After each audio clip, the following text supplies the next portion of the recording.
njengomculi kaMaskandi uthini kubantu abakuthandayo ngoba abantu bayakuthanda kakhulu? Akukho engakusho mfethu ngaphandle kokuthi Vukansizwe ungidubule. Qhawule sizwe. Ofethu sithokoza kakhulu umthandeni mfoka kaManqele besikhuluma naye lana Inhlaka Production eGqileza Online okwethu sikuthatha sikubeke.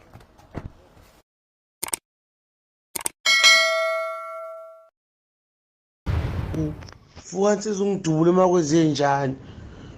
Ayikho nje into esho lo Vukansizwe ungidubule usangano nje. Hawu. Ukhona nje umuntu abangambuza kahle kangaka kugcineki kukho konke kade kushiwo lo mfana yena into ayikhuluma nje ithi Vukansizwe ungidubule aduthule makwenze njani. Sekuqala ngayo lokushama hithi lona sezodudulela le ngoma umsangano wengoma le egcwele ifebe zama hip hop ezibanga umsindo ekuyikhenenesa suka le ngoma kamaho igcwele ifebe nomsindo suka ngoma mnandi kaManqele lena ethi ngigida xa sothandela ungaka cha yona ngoma engisule mina leya nengihlalayo abona le gigigigile bangumsindo ifebe ama hip hop lapho umsindo kuseswakali izinsimbi uManqele uculela phansi ngathi akusesingoma kaManqele leya ngathi nje omunye umuntu ngoba uManqele uculela phansi waqhama le ntombazana waqhama ifebe waqhama umsindo usangano nje wengoma loya hayi uMaskandi nje misanina enifake manje ukuthi la bantu begcine ngathi sekuyimpi yangampela ngoba inini baxovayo lento ingomdlalo ayikho serious.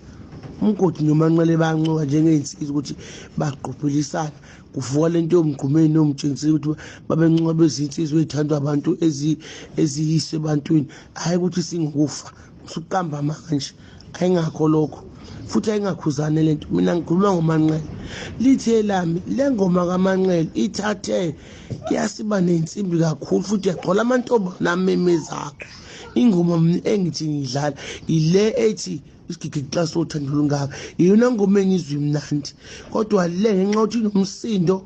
futhi uManqele uthi asezwakali le ngoma uthi uye ngoba ucwela phansi kwavele kwavuka lo msindo lo memezakho uno ngathi uno bathi bawuthanda ohamba phambili umsindo yena wavele wacwila wavele washona phansi izilakhe yelami lelo nje mawulelele le ngoma ungawazi uMaskandi ngeke usho ukuthi uManqele ucula le ngoma ngathi lo maho wakhona oyiculayo angishongo ukuthi uManqele ngiyamxaya ukuthi ucule kabi kanakho ngiyincoma ingoma yakhe ngiyasho futhi ngiyidlala ile isigidi xa sothando engithi mina cha uyiculile le ngoma misakungisanganela nawe kungumona imbhedo lapha ngasi ipolitiki uMaskandi ufaka ngaphi kuyo ngoba mina ngikhuluma iqiniso la engoma kaManqele le ethandwa kakhulu hayi yakuyo nje yakhe le ntombazana ngoba yena uvele wacwila izwi lakhe avula cwela phansi uzwakale ngathi ucula emnkosheni yena akaliphakamisanga nje izwi uzwa mawuthi uMaskandi uyawathi hayibo engoma kaManqele usuthi uManqele uhlengezela inyembezi hawu azahlengezela inyembezi makwenzenja iManqele ngoba uyibhuze iManqele la inyembezi kaTshwana usazazi manje ngoba uyabona ukuthi ihenisi la sekuhlala ihenisi ke manje ukhalelani hlala ihenisi lela ngabe phela uyajabula ukuthi abantu bamthanda nabantu basesayidini lakhe ngoba uthi basesayidini lakhe ukuthi uyacindezela ngazi ucindezelwa uba anoManqele bememile okay aManqele wangayo ekhalelani bayi ngoba yithi futhi ezimkhalisela ubani omncane ezweni ubani omncane sekulokuthi umgodi akananga umgodi usekhiphile ukhiphele nomgodi senidalisa manje ingoma kaJumbo nengoma kaManqele umgodi akazakhiphi ake nithuleni nje ke nibukele umgodi uyesa sokuqamba manje manje umgodi kanti manje makhishwa omunye umuntu eqhasetha nomunye umuntu waphela ngabe uyanqonda uManqele mayinqonda hayi bese sekuthiwa umgodi usesefile umgodi usephile indaba yakhe suka cetheza kakhulu la mbongo.